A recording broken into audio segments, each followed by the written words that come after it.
Nanumpa na bilang bagong DILG Secretary si dating Cavite Governor John Vic Remulla. Iyan ay matapos mag-resign ni dating Interior Secretary Benhur Abalos. Makarang maghain ng COC sa pagkasenador. Nakatutok si Mariz Umali.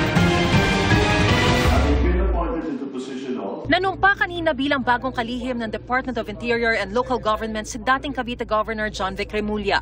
Naroon ang kanyang kapatid na si Justice Secretary Boying Remulla na makakasama niya sa gabinete ni Pangulong Bongbong Marcos. Pinalitan ni Secretary John Vic si Benhur Abalos na nagbitiw para tumakbong senador sa 2025 elections. Tatakbo rin sanang muli si Remulla bilang governor ng Cavite pero nag-withdraw siya ng Certificate of Candidacy dahil hindi raw niya mahindian ng Pangulo nang alokin ng pwesto bilang DILG Secretary. Sabi ni Remulla, ang problema raw sa Pogo ang isa sa mga una niyang tututukan. Uunahin daw niyang ipasara ang Pogo sa Island Cove na nasa lalawigang kanyang pinamunuan. That will be the first one to be closed.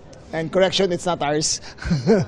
It was our property, but it's not ours. But that will be the first one closed just to show a proof of sincerity that I will start with my province and make sure that it is closed. Sa utos ng Pangulo, dapat maisagawa raw ang lahat ng final inspection sa lahat ng Pogo hanggang December 15 at maipasara lahat sa katapusan ng taon.